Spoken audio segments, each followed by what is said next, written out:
Fuck crypto. You don't need the anxiety. Before you bought the bullshit fantasy coin, your life was good. But then you made some money and became greedy. Now the bullshit coin is fucked. And nobody can tell you when it is going to be unfucked. Even the motherfucker who convinced you to buy the bullshit coin, who told you that it is going to be the next big thing, that motherfucker is nowhere. Listen up, the man's spitting words of wisdom. You are on your own. And all you can do is cry about it in the shower. Woohoo. And hope and believe that your bullshit coin will go up in price again so that you can sell it and make some money. Did you buy Flocka? More, and then get fucked all over again. That is crypto. That. Fuck crypto. Man, that was a work of art. Holy cow. Oh boy. Good morning. Hang on, we're a little bright here. We're a little bright. It's blinding me.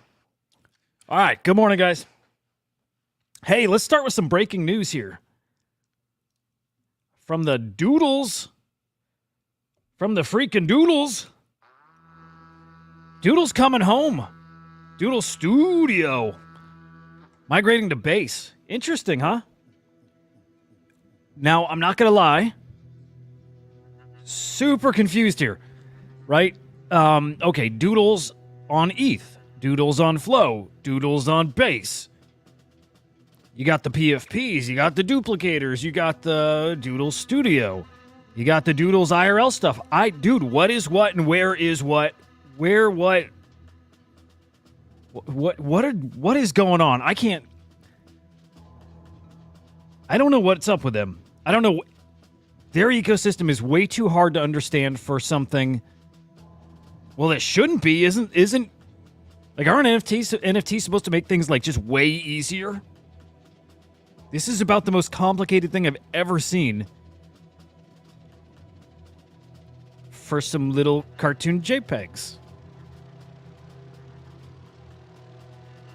Obviously, being a little bit of a smart ass here, because they, unlike most, are a lot more than just some JPEGs. But I'm not kidding about being kind of confused about, what is what, and like where do these things live? Specifically, the Flow and now the base stuff. Are the collectibles over on Flow? Is it the second generation of collectibles are on Flow? Like, it's a little confusing. Anyway, this is breaking here just the past hour or so. I think this is a sign of what we're going to start seeing a lot more of.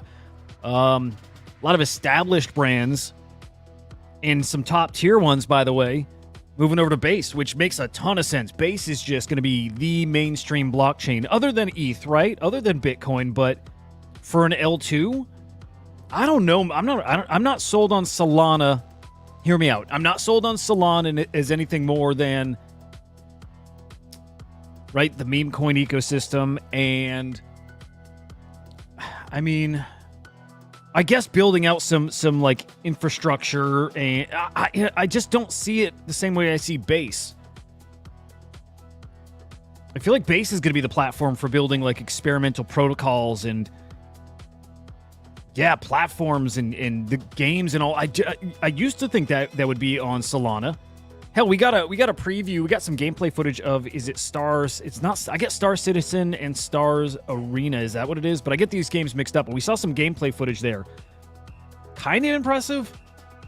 But the point there is, I don't see Solana as like the gaming blockchain anymore. So I don't see it as I don't see it as an NFT PFP blockchain. I don't see it as a gaming blockchain. I don't see it as a blockchain for like dApps to really experiment on. It's Base I see that becomes that. And a lot of that's just kind of, it's just kind of obvious if you have I like Doodles, by the way. That's awesome. If you have access to the kind of liquidity that you will over on Base, I think just simply because of Coinbase, I think Base is going to just rock it up. And, right now I look at your top blockchains. It goes, Bitcoin, ETH, and those kind of leapfrog each other, flip-flop. It's those and then usually Solana, but I don't know, guys. I kind of think Base is going to be your number 3 blockchain. Not too far off, too. That just I don't know. Things like this get me thinking about this a lot more. Yeah, less bullish on Solana.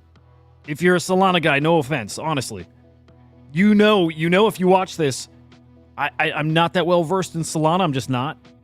So a lot of my opinions are, I have to do a lot with that. But man, Base, I'm a believer. I'm a believer in Base. I am. All right, so Doodles Studio. We'll call them Boodles. I like that. So Boodles migrating to Base. Again, what specifically is migrating? The studio, which is where? Was that on Flow or was that on ETH? I'm assuming ETH, right? But yeah, got to figure that out. All right, their mission to revolutionize media development, distribution, and ownership. I love the sound of this. We believe the future of IP development is direct-to-fan experiences where communities not only consume but co-create and get rewarded for their value. Okay. So we're talking about IP. We're talking about rewarding people for being part of the creative process. I love that. In the near future, our limited edition partner collabs, media and social video will be the catalyst for driving fans to the studio. Okay. With Base's ease of onboarding, we'll welcome new users with open arms without sacrificing the experience for our core crypto native community. Where would they have been sacrificing that? What are they talking? I'm trying to think what they're talking about there.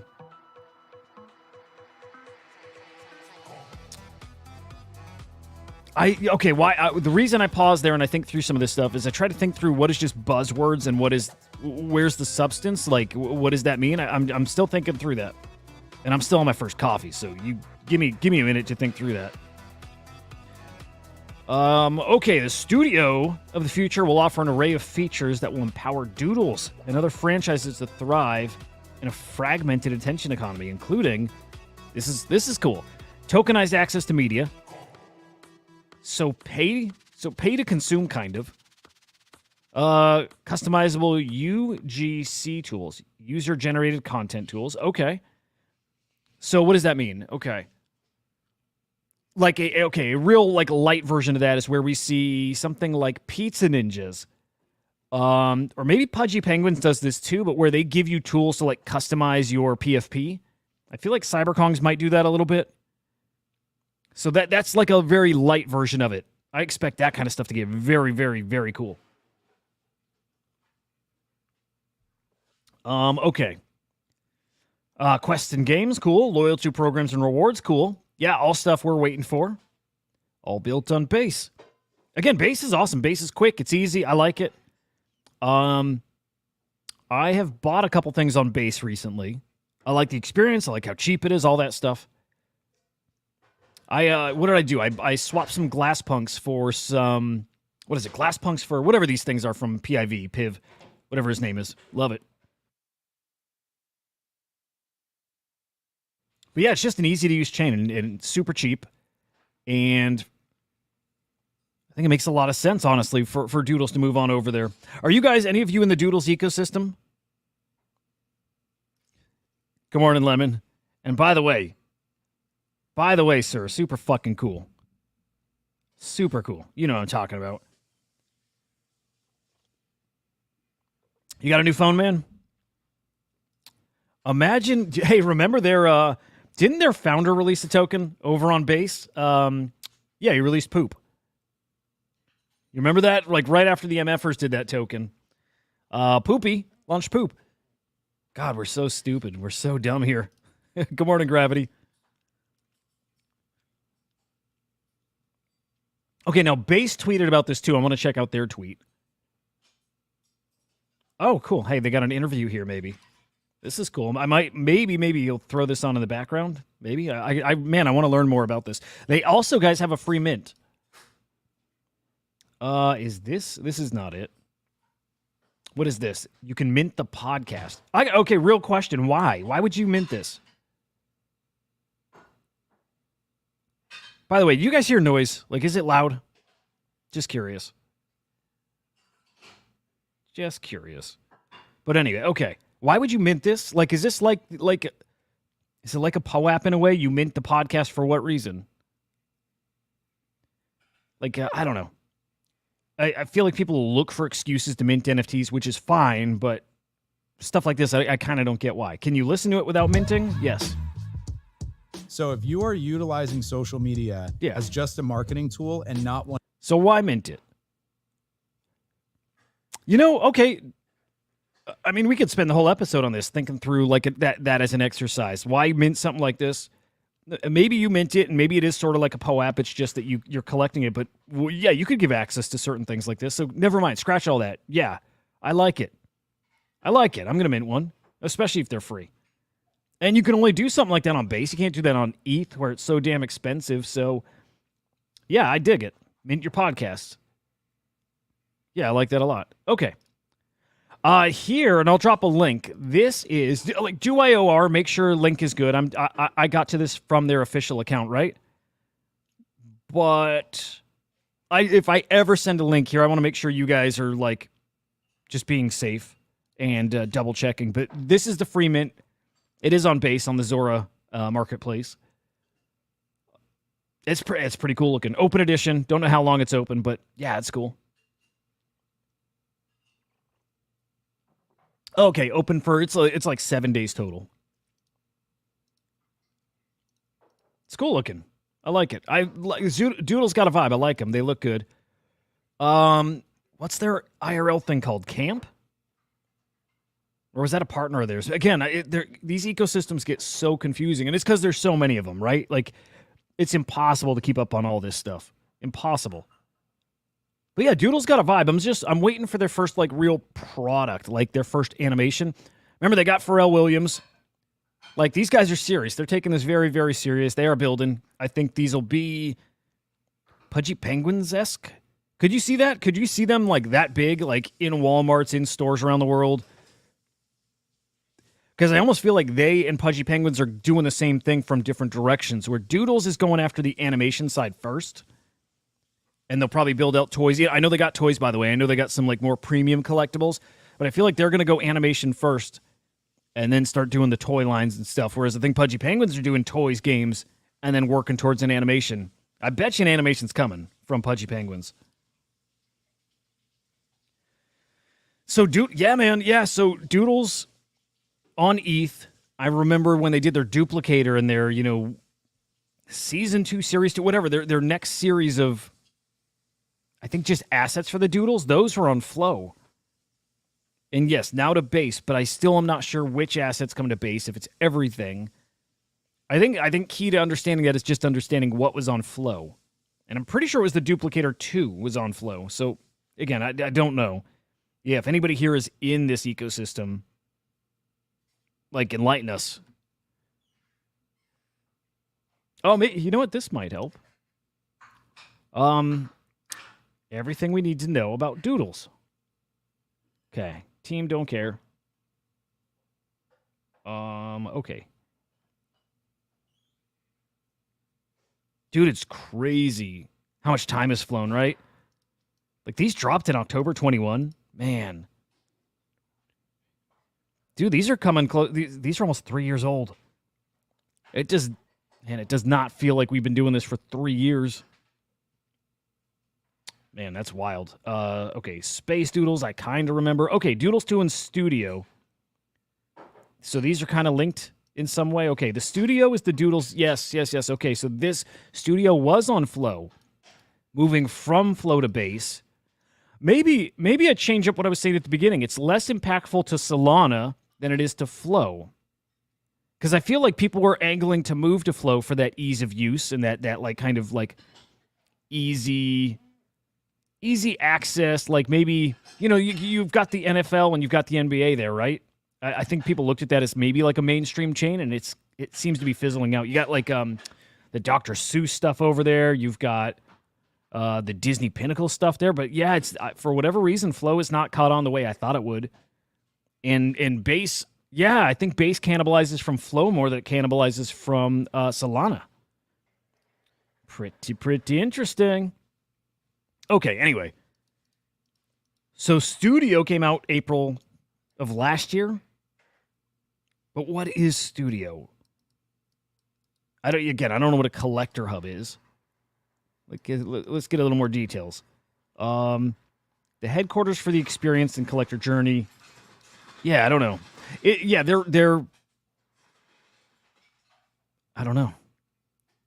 It feels like it's like just home base, right? You plug in your PSP, I'm assuming, and this is where the rewards come from. This is where you access IRL events, right? It's just their headquarters. It's like it's just their hub. It's that simple. Okay. Yeah, I don't know. TLDR is I dig it, man. Just because I like base so much. What do you guys think? Do you like it? Does it move the needle? Do you care? Is this even news other than the fact that it's just so slow right now? Given that it's the Doodles, anything they do is news, right? They're that big. Checking. Let me check all time. In fact, I want to see how big they are in all time sales. Gives us something to kind of measure up against. Yeah, God, dude, they're the number 12 all time NFT collection. $650 million in sales, secondary sales. By the way, not counting their other collections, not counting the duplicators, that's its own collection. I'm not sure what else they have, but, maybe safe to add at least a few million to that. Let's say 10 million. Let's just say 10 mil. Wild, dude, they've sold more than Cool Cats. More than Beans, more than Pudgy Penguins even. That's kind of hard to believe. But I think they got a pretty decent head start. I think that's a pretty big reason why. Doodles got a big time head start. That'll flip. In fact, that's probably the next flippening. If that matters, right? But Pudgy Penguins flipping Doodles in all-time sales volume. That's probably not that far off. I don't know. We'll see. Anyway, cool stuff. Okay, let's see. You bought some Flow. Oh, yeah, dude, Benny. Exactly. I thought Flow had all the markings of like a big mainstream, like big time mainstream chain. It doesn't feel like that anymore at all. Dude, it doesn't. Yeah, so like in a way, I'm like, I got to change those comments about Solana to start. I just, some of that applies, right? I still see Solana as having a more limited scope, even with PayPal dropping their stablecoin over there and stuff, right? Like Solana legit, Solana not going anywhere. Unless, right? Remember, they had their network outage and they reset themselves back in their beta, which now they're only a couple months in. They still, Solana has to go like another 8 or 9 months with no downtime, no outages to get out of their beta, Solana beta. Just like at some point, there's got to be there's still concern. Let me put it this way: there's concern there. If they keep having outages, at some point that affects the blockchain. Last time it didn't. In fact, I think after their outages, price went up. Right. That could change one day. Okay, similar to Yuga Labs and Bored Apes and CryptoPunks. You just open the door to the missteps add up, right? Missteps add up, and you open the door to let people out and go journey elsewhere. And base is a place people could certainly journey to. And Blast an up and comer, of course. Yeah, dude, it's just so interesting. I've always been fascinated. I'm so glad I found Crypto Slam, honestly. I've always been fascinated by the cross-chain ecosystem here. From early on, and Henry will tell you this when we used to talk, never did I think that Ethereum would be the main blockchain for all this stuff, all this building, right? Even though we're talking still a lot of L2s here, never thought Ethereum would be the one.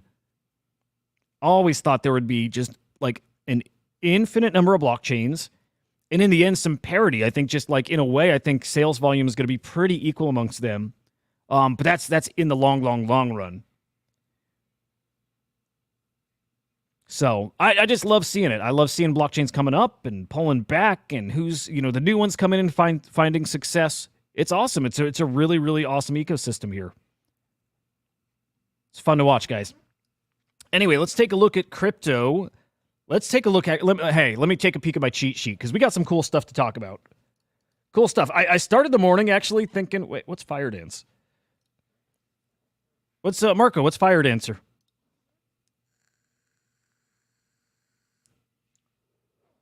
Oh, dude, I forget. I always forget this. Okay, hang on. Let me do a proper job of promoting myself. God, I'm such a caveman. Hang on. This is ridiculous. Call myself a professional here. My goodness. All right, let me get this right. Dropped a new video this morning, guys, on SlamX. Not me either. This is our boy, Oscar Ramos. Dude's fucking awesome, by the way. Very, very soon we'll be getting him on the show doing a crypto segment, maybe like once a week, once every other week, but giving us a good macro crypto update, which would be fantastic. I'll tell you, Oscar really knows his way around the meme coin ecosystem, like very, very knowledgeable about that. Through that, and really, I'm sure before meme coin stuff, very knowledgeable about the macro crypto market. So really cool. What is this, a 6-minute update? Getting them weekly from Oscar at this point. Check that out. You can find it here on SlamX. You can also catch it. And I probably recommend catching them here, at the very least subscribing, but going over to SlamX Official over on YouTube, right? So you can catch it there. You can catch it over on X. But we got a lot more content coming over here, too, on SlamX over on YouTube, right? Nice place to catch all the stuff, right? It's not just going to be myself. It's not just going to be me in the afternoon show and me, afternoon show, and Oscar. There's definitely more content coming. It's going to be fun. But anyway, you can catch all of it right here. This is kind of your hub for all of it. Dude, I got some shorts coming up too. Through this show, I don't know if he's watching right now, but really, really awesome dude had reached out, does some awesome, like some fantastic editing work, and he started chopping up some of these shows into shorts. Wow. Dude, awesome. He's very, very good. Got some killer shorts that are going to go on the account today. So for those especially, make sure you're subscribed here to SlamX Official. Probably today, throughout the day today, I'm going to pepper some shorts in there. I don't think we've done short, man. Okay, we did shorts years ago. And okay, last point, I'm going to move on from this. Last point. If you've not gone through this channel yet and peeked at some of the stuff, dude, we got some killer content here. This used to be the Forecast News channel, right? Awesome stuff. Worked with some incredible people over here. Angie in particular, I credit like in a big way with just getting me started with this stuff, right? I used to be on her shows. She's more crypto focused, so she would have me on doing little segments about NFTs, and like great mentor for this kind of stuff. Anyway, she interviewed the biggest, the best. She's got an interview with like SBF on here. I think she's got an interview with Vitalik Buterin on here. Charles from Cardano. Like really, really good content here that'll tell you this. Even if the content is older, it doesn't feel dated. Yeah, here's the Vitalik interview. It doesn't feel dated. It's great going through like the history of this space. It really is awesome. So from time to time, I'll pull these up in the background while I'm working. And honestly, so much to learn and so much insight. It's really, really great stuff. Here's Randy, our founder of Crypto Slam. Awesome dude. Will be on this show at some point. Randy, get your ass on here, man. Like, I guarantee you guys have not heard from him before. Let me tell you, dudes, Gigabrain and like OG of the OGs. Dude's been in this space for so long. I've always told him too, and I mean it, if he wanted to push and do the influencer thing and thought leader thing, he would in a second. Like, he's just so engaging. He's very insightful. Can't wait to get him on here as we ramp up everything going on at Crypto Slam and beyond. Wink, wink. Randy certainly will be on here talking. So can't wait for that. Can't wait for you guys to meet him. Awesome dude. Definitely consider Randy a friend. So can't wait for that. All right. That's out of the way. Only other thing is, guys, make sure you're liking the show, subscribing, and sharing the damn thing out.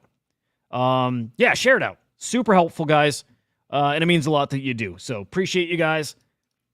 All right, let's get into crypto. Let's get into the NFT market. Again, just some bullet points. I want to get into the ETFs. I want to get into the Waka Flocka flame bullshit. Dude, something that I want to break down with you guys, like together. I want to understand this passkey stuff going on over in the Bitcoin ecosystem. Where private keys kind of a thing of the past, potentially. Like, really interesting stuff. Caught this from Hudah. So really, really interesting. I think he feels like it's a game changer. I automatically will parrot anything Udi says because I think he's a very smart dude. So want to look at that with you guys. We'll peek at ZK Sync. We'll get into Photon. I definitely want to look at runes because saw a bullish post about Dog earlier that just got me super excited. Just got me super excited. Like looking sometimes at your bags and you see, down recently, but then appreciating how up some of these are depending on how early you got in. I feel very good about this space and where we're at right now. As slow as it is right now.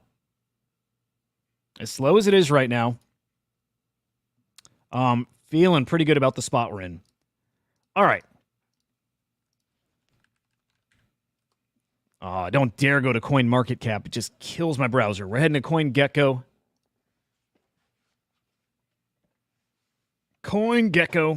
Peeking at crypto. Didn't look great this morning. I'm curious if we had any change. No changes, really. No changes. What a bummer. Okay, Bitcoin 6,500. 65,000, excuse me. 6,500 would be awful. ETH 3,500. BNB 601. Solana 143. I just saw Beanie call the top here for Solana. Maybe in this cycle. I don't know if I buy that. It's probably that we've seen the top for the Solana cycle. Scam Meta, he's right there, but we saw the Scam Meta in NFTs, and it still just went parabolic for a year. Okay, we've hit the inflection point. Yeah.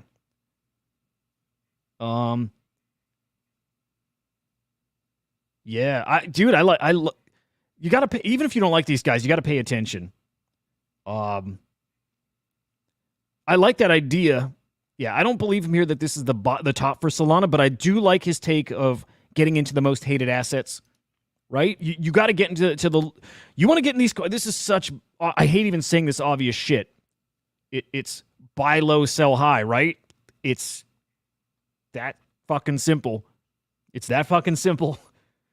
So when someone's hating something, when everybody is hating on something, that's low. That is when you want to be buying in. So that's not applying to Solana right now. That's talking about other things. That's talking about some of the other alts. What are some of those? Like we should do a couple shows where we identify those. Like who is down the most? Hell, we could sort. I mean, hell, maybe you see some of that here. Dude, say it 38 cents. Spicy, dude. It's funny, dude. You can sometimes, if you've been watching these tokens long enough, you can literally look at this right now with the price, and in your head, you're looking at it and you're like, there's a 2x, there's a 5x, there's a 10x, right? Like, do you guys do that? I would assume so. Say's going to be back over $1. Dude, it's so crazy. Some of these things just feel very, very, very fucking obvious. Considering we didn't hit the peak of the market. Look at even using around this time is where you should assume we're going to get right back to, right at the peak of this market, which we're not there. We're not there till next year. I'm talking like the peak euphoric part of the market. Bitcoin at 150, Bitcoin at 200, whatever it gets to, right? That part of the market. Immutable is going to be right back here unless Immutable has some kind of absolute disaster. Immutable is going to go right back there. So we're at $1.50 right now. You've got at least a 2x in that right here. Just getting back here, and in my opinion, it goes higher. So again, this is how we should be looking at this stuff. Say again, another perfect example. Was it $1? They had a big token unlock, right? Along with just the market having a tough couple months here, but major token unlock. Okay, now we're down to 38 cents. You have a 2 or 3x in this one, easy as well. I think we're going to see the same in near. Damn, you got... Yeah. Well, let's not look back there. Let's look over here. I know a lot of people predicting near is at 10, 15, 20. Again, I'm no token expert, obviously, guys. But I can tell you, at the very least, I've been in this long enough to understand these patterns, right? These cycles. and it's you guys too. You've been in long enough to know some of this is just very, very obvious, very, very common sense. Some of what I say here, it's tailored for. Actually, let me give you a good example. Got pizza last night. The guy delivering it is interested in crypto but doesn't know it well, right? Some of this is tailored to people like that. I know there are people who watch this who are very new to crypto. And so I don't want to get too in-depth with this stuff. I got to find the right platform, the right way to do that, whether it's a specific show or what. But that does get a little more in-depth. But some of this is just to explain cycles at a very, very surface level here. But again, some of these opportunities seem so easy. It's just you need to have patience. It's that simple. Very easy play. It just takes you being a little liquid right now and having some patience. Not financial advice, but if you want to 2x your bag and you don't care about the time frame, but you want an easy 2x, you get some AVAX. Right? Like, it's just that simple. Yet you might have it parked for 6 months. And I don't picture this scenario, but maybe you have it parked for a year. But either way, if you want a 2x, you get some AVAX. You get those other tokens.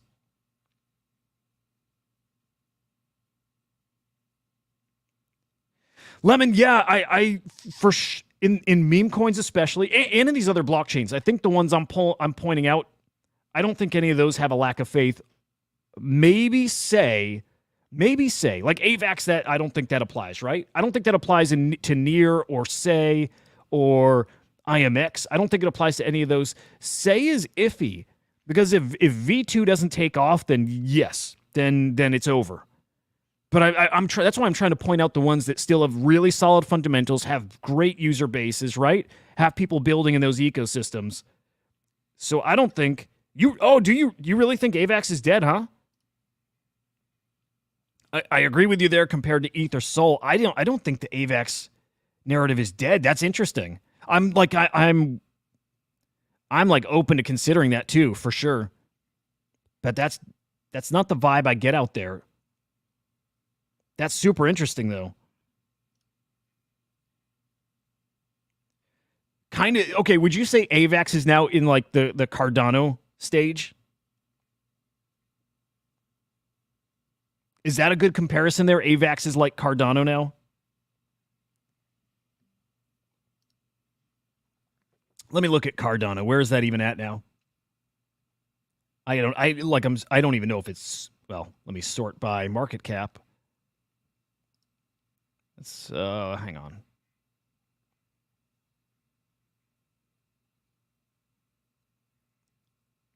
Dude, ZK Sync at 93. Just dropped today, guys. Cardano is actually dead, and is AVAX on its way there?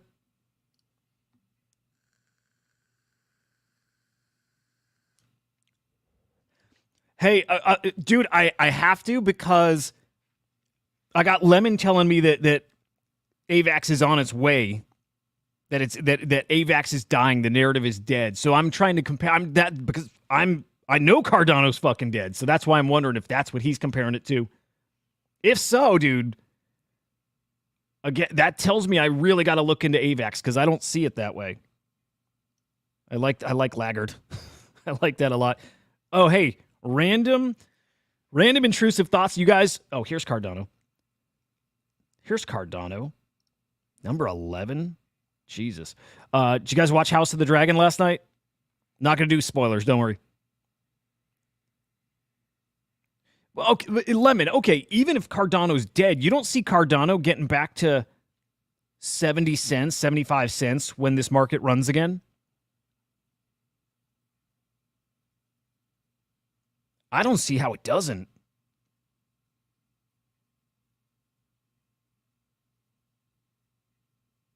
Okay, clarify this. AVAX isn't on its... Lemon, get your ass up on here. Come chat with me. Lemon, come up here and chat, please. AVAX isn't on its way to death. It's a dying narrative and a laggard. What's the difference?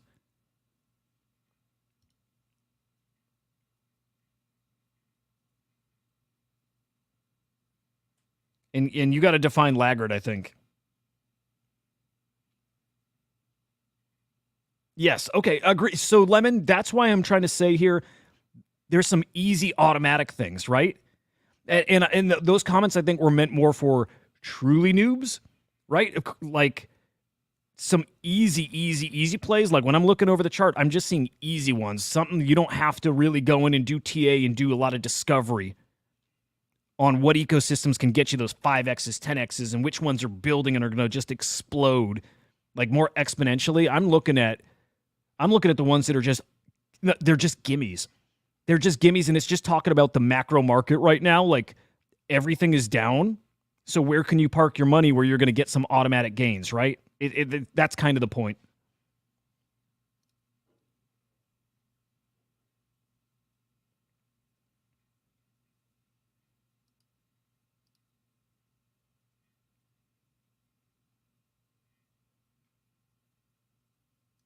What's the biggest AVAX game ever? What's that?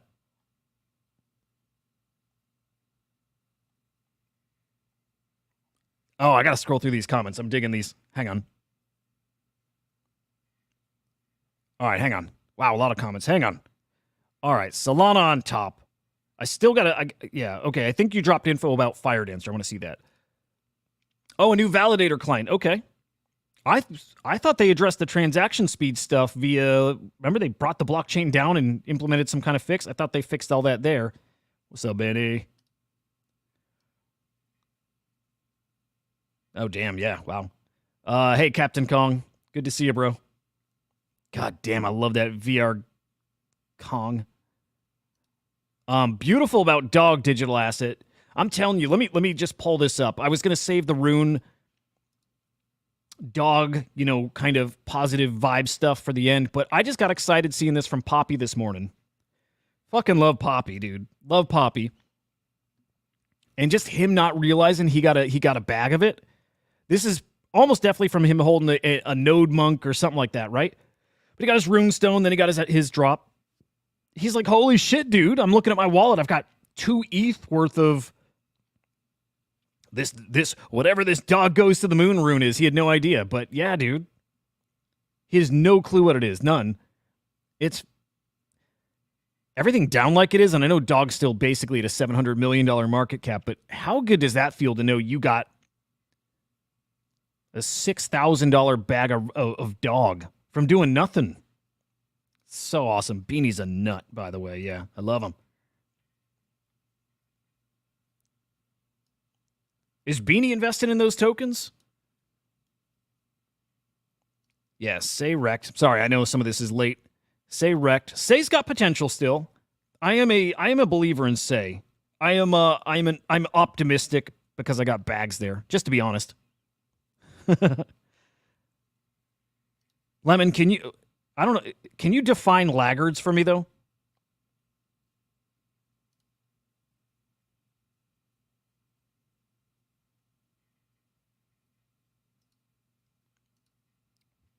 Good morning, brother. Anyway, the comments are fucking fire this morning, guys.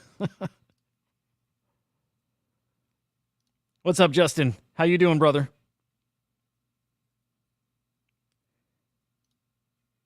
I can't analyze Cook the Mempool. I can tell you I got a bag. I can tell you I like it a lot. Okay, hang on. Let me finish the Lemon comments because they're awesome. Dude, Lemon, yeah, come on up. Come on up. I would love to chat some crypto with you. Here, let me DM you an invite. You guys ready to hear some TA from Lemon? Dude's awesome.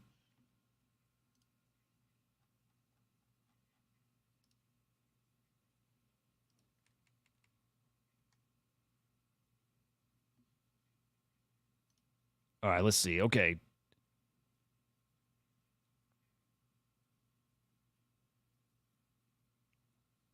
Okay, I dig it. Yeah, and again, like I could probably only do TA on like Bitcoin and ETH because I used to do that, right? I definitely couldn't do it on a new like meme coin. There's no TA there. I can just tell you sentiment wise, big believer in Cook the Mempool. And that's it, sentiment wise. So I love it. I do want to check. Hang on, let me get Lemon an invite here. I do want to check what the market cap is of it. And guys, like $1 billion cat cooking too. $50 million market cap. Where is Cook the mempool? $7 market cap? Yes. Hell yes. All right, Lemon, I'm finding you.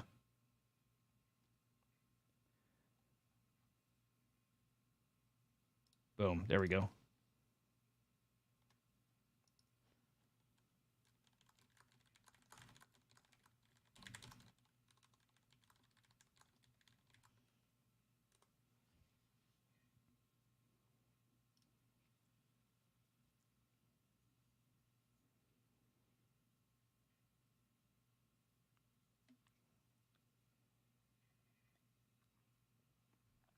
TA with Lemon. All right, so the definition of a laggard is the last comment. Okay, one's this cycle still 50% below their all-time high and struggling to get over it. AVAX needs to go to 70 cents and hold it. All right, I dig it. All right, our boy Lemon's here. Hey, Dan. Here we go. There he is. What's up, Lemon? Doing good. Hey, Dan. Brother, our first time chatting. Like chatting. This is so cool. Yeah, I didn't mean to get people panicked. Panic them. No, get them worked up. Panic them. Well, Talk about the laggards. Well, yeah, I mean, if we look at the laggards, there's some that just holding back. Like if you get trading view up. Yeah. I've got a small echo somewhere.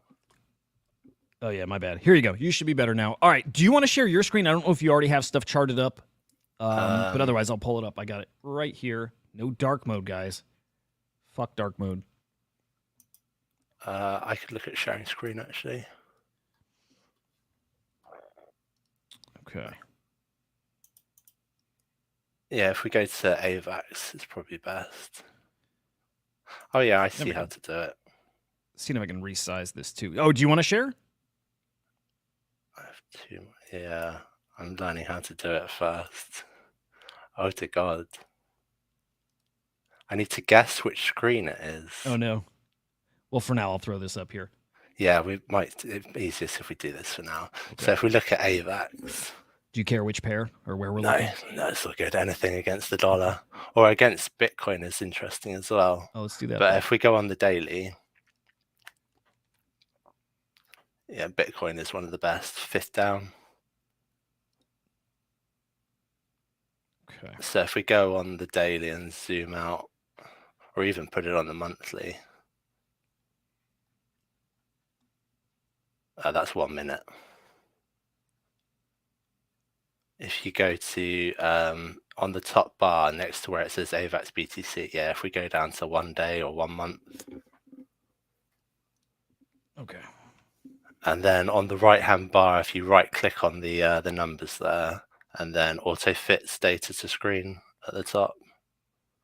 So I mean, if you look at where we were back in, like in the 2021 bull run, if you bought AVAX back in 2021 and then sold up in 2022, like you did really well on it.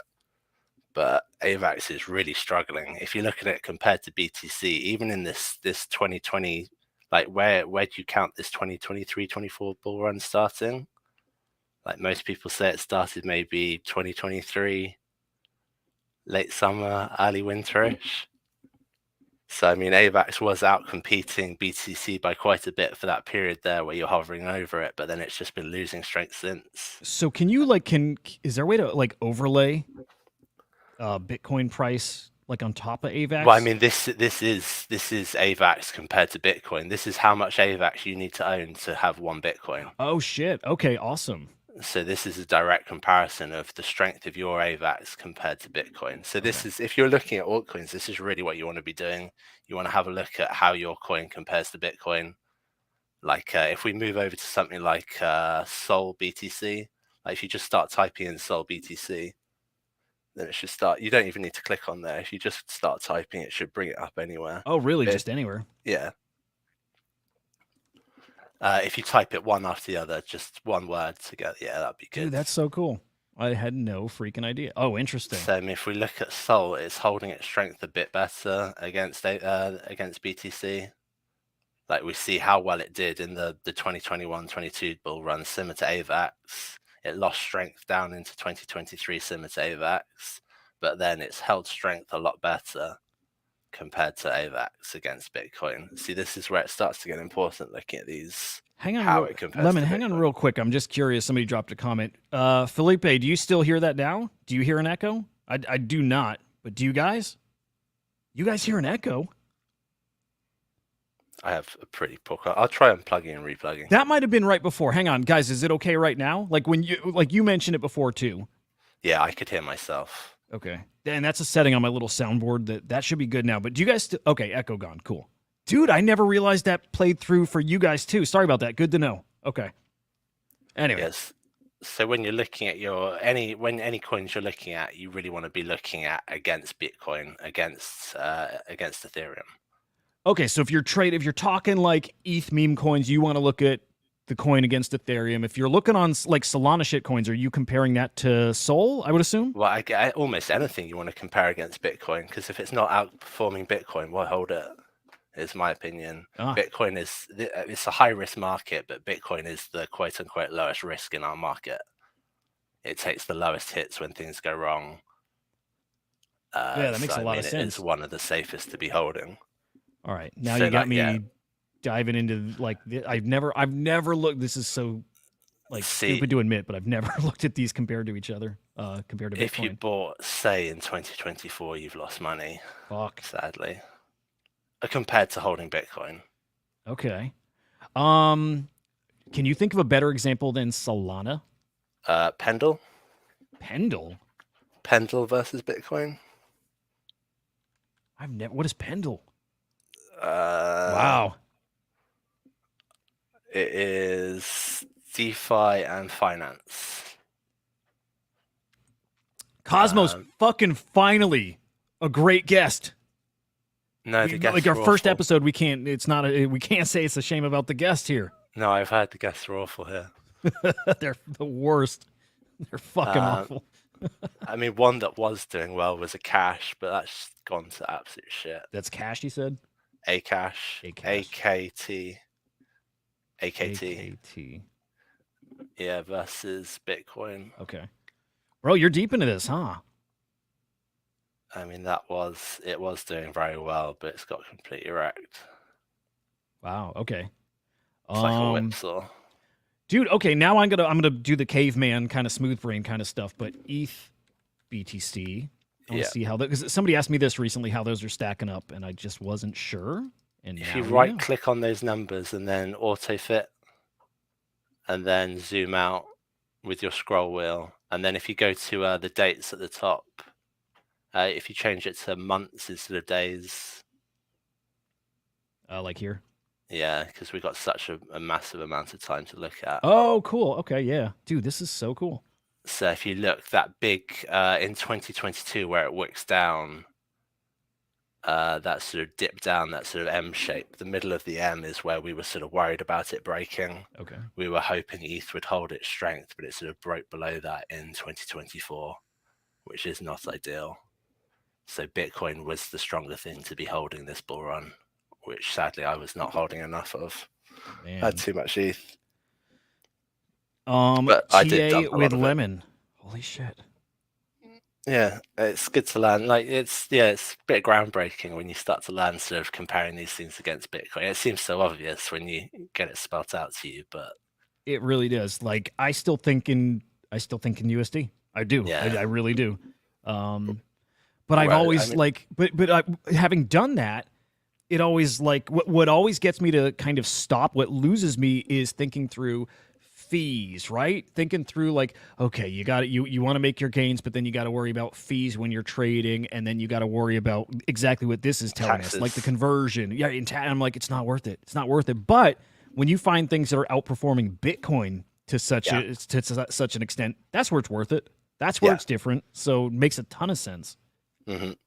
Yeah, it's the if you see someone shilling you something over and over, just chart it against Bitcoin, and you'll have some idea if they're selling you shit or, I mean, sadly, IMX, I have too much IMX, and it's not outperforming Bitcoin. So, okay, hang on. No. I prefer having it auto fit. I use on the right, I have it auto fit, and then I change the time scale. Yeah, if you have it auto fit, then it'll just adjust quickly, and then just don't scroll on that right time thingy. Don't scroll on here? Okay. Yeah, as soon as you scroll that, then it goes off auto fits. Got it. Okay. What's a good idea is if you click on you see the gray bar on your right, at the top there's the sort of box with some lines. Yeah, click that. And then you want to start adding to your watch list. So you see the little arrow thing, you want to click that and then click sort of all these pairs like you want to add. If you click that, you want to add like ETH BTC. Okay. Yeah, you want to delete some of these. If you're not interested in stocks, probably best to do it at another time. What are stocks? Yeah, exactly. What are stocks, bro? It's what OG boomers invest in. Yeah, right. Okay. See, they already have a crypto section, or you have. I'm trying to, because I think I'm logged in. I don't think I'm into my, well, no, maybe I am. I'm trying to think if I'm in my paid account. Okay, here's how we'll know for sure. And you're going to laugh at me. You're going to fucking laugh. Let's go look at like an ETH chart. Okay, yeah, this is probably my pro account. Look at this fantastic fucking TA, guys. Holy cow. If you want to do some fun TA to start, or what's a good thing to start with, if you put it on to the monthly. And is that up here at the top? Okay. Where it says D, put it to 1 month. Okay. 1 month. And then if you go to the toolbar on your left and click the third one down. This guy or this guy? Yeah. The third one, the one above the lines, Fib retracement. Oh man. And if you put in one of those, if you go from left to right from the P, hang on, I delete fucked that. it up Yeah, like a fucking idiot. it's all right. The chart all went off to the left a bit. These are troubles we all deal with. So you want to try and put it from the big peak of the market, the all-time high, down to the low of the market. Yeah, we need to click the tool again, but we want to go from the very peak down to back a bit. Like here? Yeah, that red one. Okay. So this is good to be using to have some idea how far you are up in the market compared to your all-time high from the low. Like ideally you want to be over the 50% here, which is what I was saying about AVAX and things aren't over this 50% line. Like ETH has done quite well. It's got over that 50% line. It's held above there. It's even above the 0.618, which is like the Fibonacci, like the magic Fibonacci number is the 618. Like it's supposedly seen in nature everywhere, and this number comes up over and over. It's quite good in trading as well, and we're holding above that now. But because you've got so much experience, do you see trading following those patterns? Like, do things play out in the way you might think? If you're using this Fibonacci tool, do you often see the market actually play out into these levels that you're hoping and expecting? And it actually, because I'm a big believer, like, not to get super hippy dippy and all that stuff, but like, big believer in all these. After my first fucking trip, dude, I believe in all this kind of thing about these patterns and cycles and just very specific things, right? Like, it's everywhere in life. And I have definitely seen and felt it here in this space too. It's just the way people are. And the market, these charts reflect people in a way. Well, it's a chart of emotions. If you think of it like that, it's people panicking, selling, people joy. The joy as it goes up, people the euphoria is more and more jump in, and then the horror as it all goes back down. The emotions are ripped apart.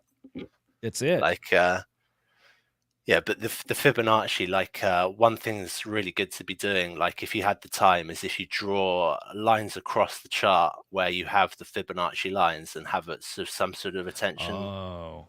But like this is what I'd call, and some of the more professionals would call this a macro Fibonacci. But you could start drawing them on a much smaller level. Like if we went down to the 15-minute time frame instead of the month, we could start looking at like if you put it in 15 minutes and then zoom right out, Like if we could go from that big peak down to the crash, or if we go from the all-time high of this cycle down to the low of this cycle, that'd be a pretty interesting one to draw. How do I get? It might be better if we put it on the 4 hour actually. Okay. 15-minute might have been a bit hopeful. Okay. Yeah, that's a nice one. Okay. So we can see there. I think that's pretty much our high for this cycle, isn't it? Here, Down to the bottom. Yeah. So if we had a Fibonacci from there to there, that'd be interesting.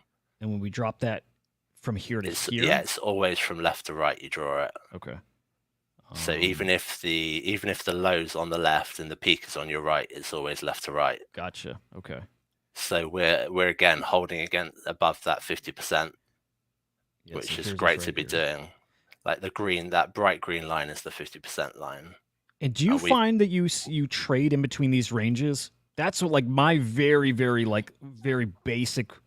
Well, I guess TA I do is just finding those channels we trade between. Do we often trade between these kind of ranges? Like you can see how it's respected those lines a bit, especially in that time, but you've not drawn this Fibonacci till that time zone's ended.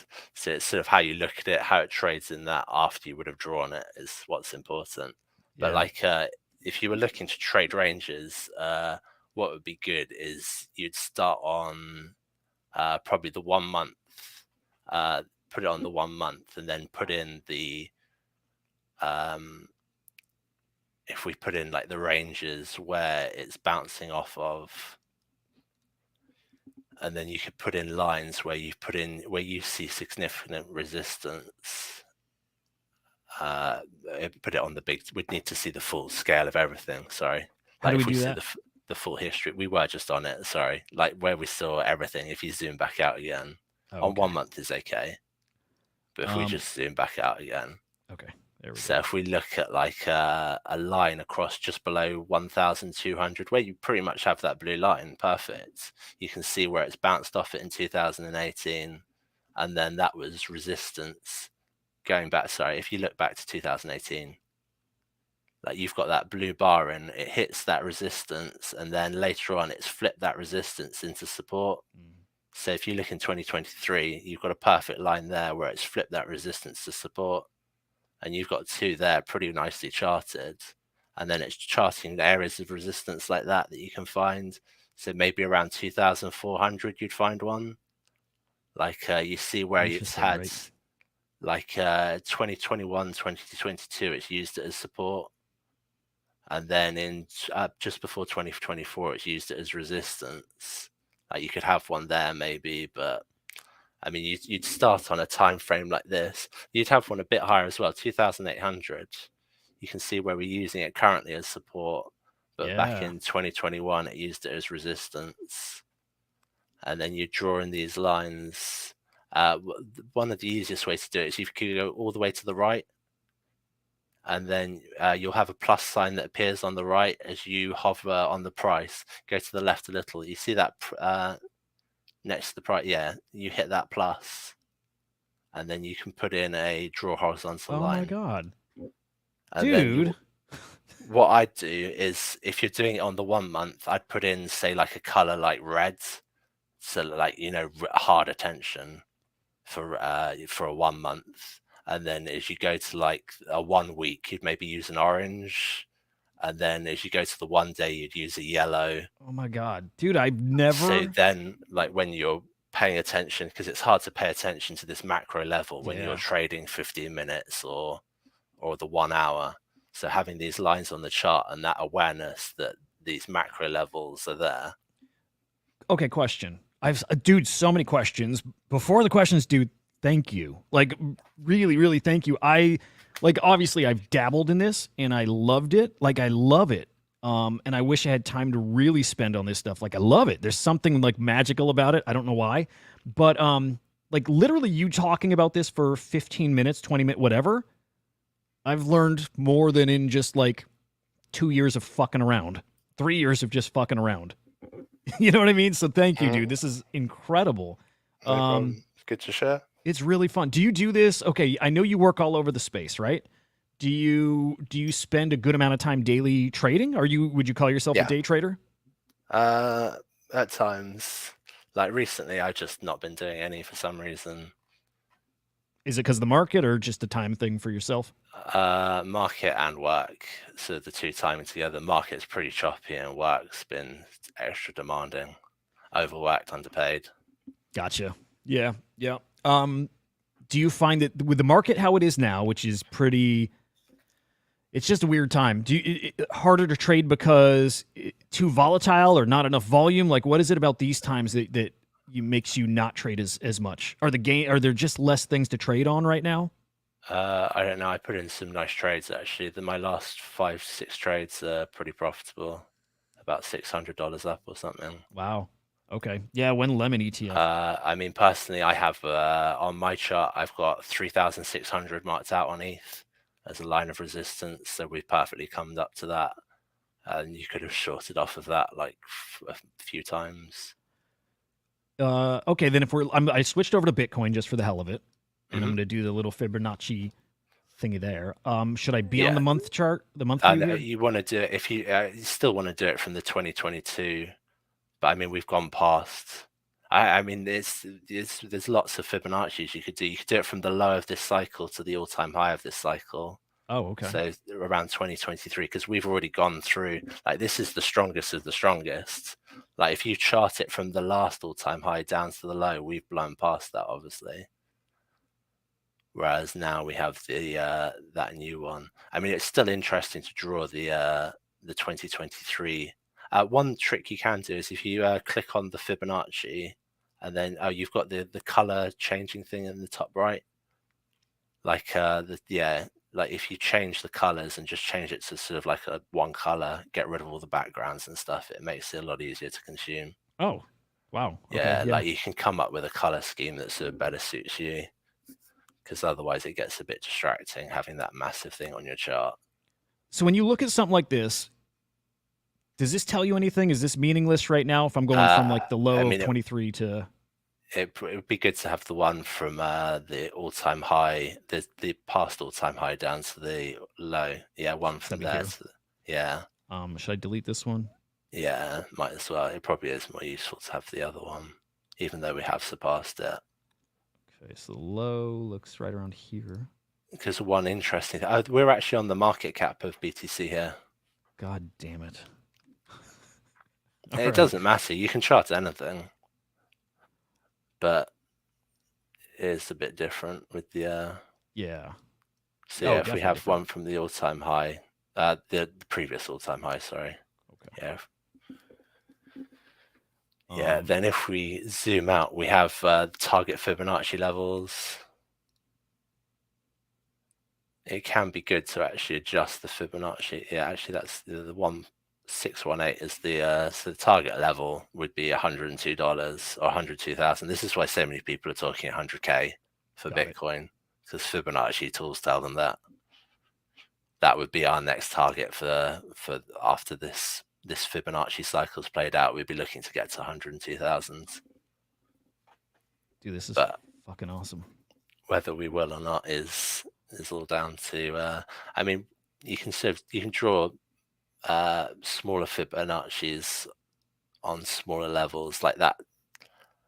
The all-time high, if you did it in the 2024 area of the all-time high, like on the last 4 bars, if we look at from there to the low. And then if we zoom in and look at that, that would get interesting as well. And we could see how price action is playing around in there. See, this would be some more realistic short-term targets, 84,000, 101,000. If we go to put it on the daily or maybe 4 hour.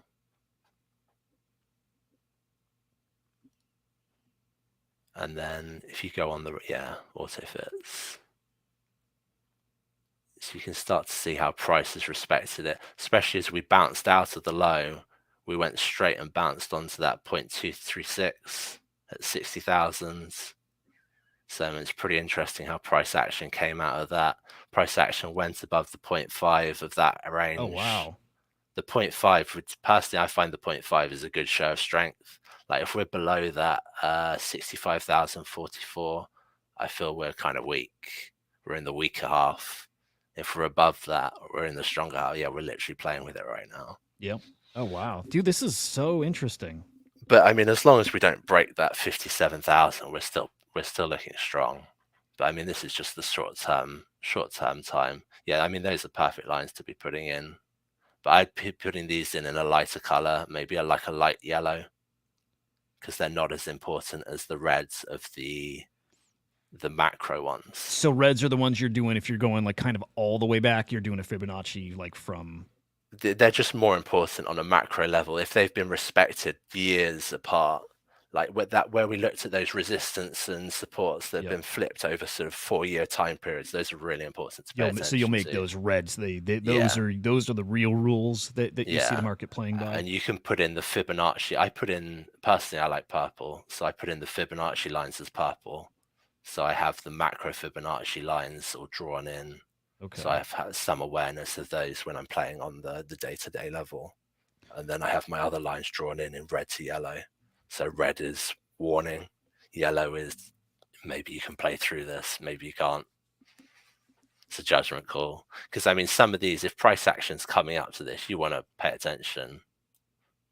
Like you don't want to be going all in on some sort of play. And then when things get interesting as well, is you can look at there's a tactic or a trading tactic that says like if we look at this, the 6,500 line you've just drawn in, there's a trading rule that says like once we break through vertically going down below that, once we rise back up again to test the 6,515 or whatever 6,500 to say, it's a good time to be looking for a short there. Like if you break a hard area of resistance, then you're looking to either long or short it again and look it to continue that on down. Like even if you've broken through 65,200 downwards and then price action comes back up to retest it, you're probably looking for a short there. But that's, I mean, this is hard trading stuff that you want to do some testing. I wouldn't just go live straight into trading and go, Lemon said this. Right. That's, like, see, yeah, this is where you backtest a bit before. That's always where I wonder where, how you get conviction into making trades like that, where you're beyond it just being a coin flip. Like, like again, let's say you fall below there, you come back up. How do you know if you're going to play that as that's now a resistance level or now a support level? Like, I don't, to me, that's coin flip. So why I don't trade. Well, this you trade different. One of the theories I trade is once you've broken that resistance, it's going to be hard to get up. It's resistance.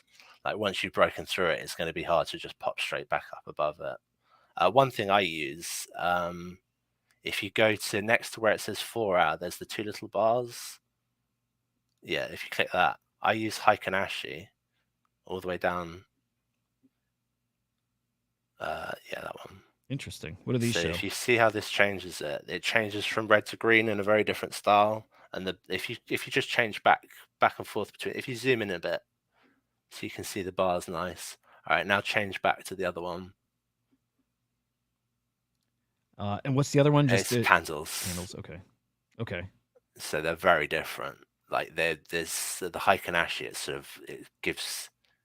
sort of putting an impression on the market, and it's sort of putting an average over things. It changes color differently. So yeah, if you were to sum that up, what is that showing? It's the color change is the main thing. There's a different. You could almost use it as if it's green, you might want to be going long. If it's red, you want to be going short. Oh, interesting. Whereas Hikanashi, it evens it out a bit. So instead of being green, red, green, red, green, red, it averages out a bit into the green section, the red section. This is probably a dumb way of putting it, but you can get a little more like sentiment in there too. Yeah, it sort of gives a bit of a wave to the market. Okay. And also, I'd use on indicators. I would look for. Hang on, let me see what mine's called. If you look for CT Mac, space Mac. Yeah, the caretaker, the top one. This here? That's a good one. Yeah, that was a good one. Okay. The caretaker's pretty good at his tools he makes. So this is probably a bit over the top, but it's a whole lot of moving averages.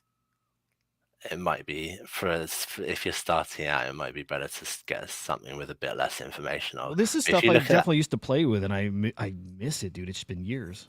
Yeah, I mean, if you look at that deep purple one, it's got a nice moving average, and you can see how when the price is under it, it's really bounced off of it.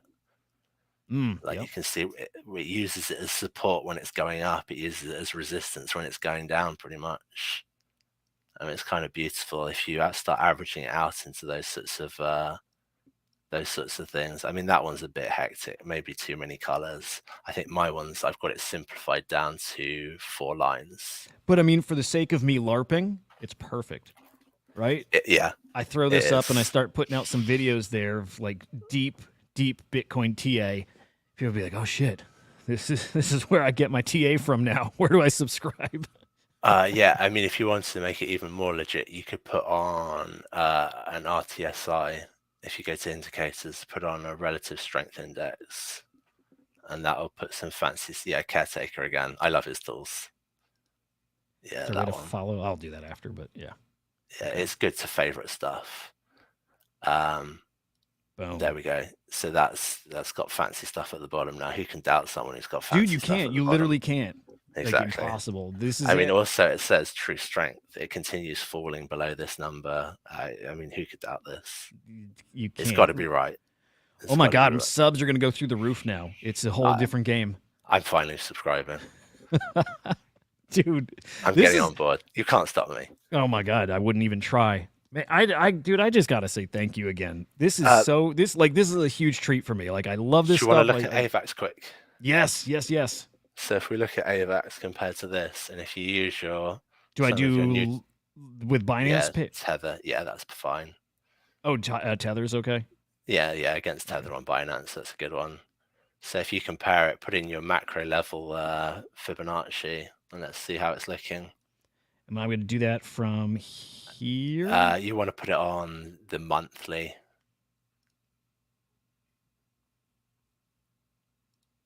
Okay.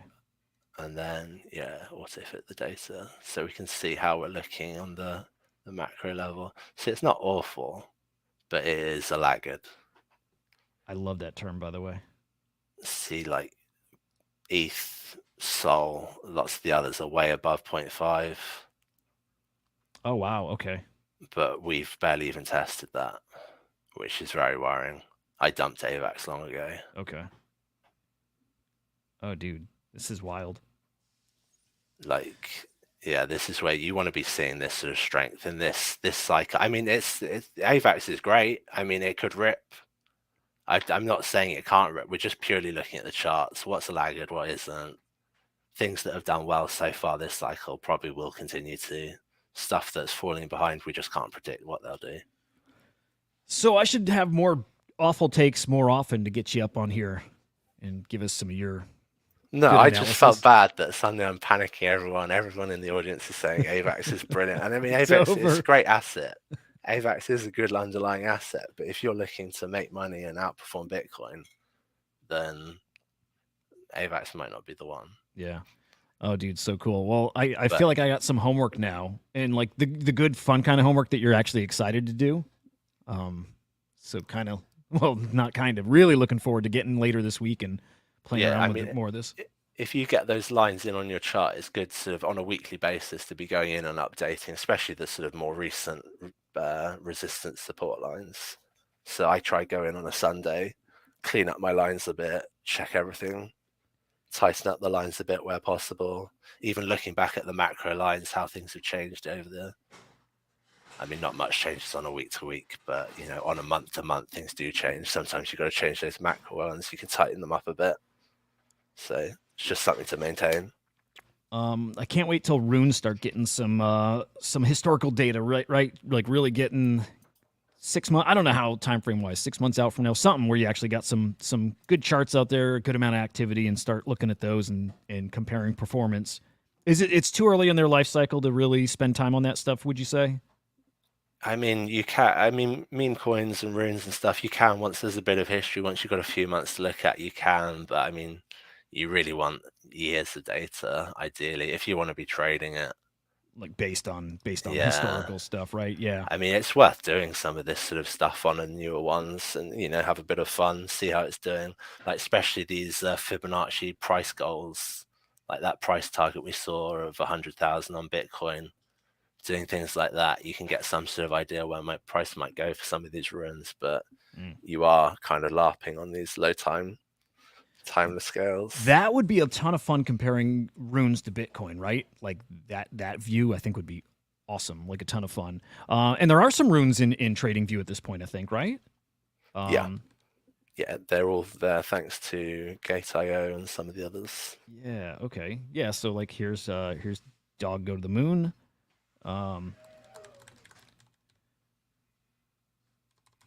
Well, at least one. I think they're all at the top. That's them. Dog USDT. That's it too. Oh, because that's it. So yeah, we've got 3 months of data. Yeah, dude. So I mean, there's not too much you could do here. I mean, you could maybe draw a Fibonacci line from that peak down to the bottom there.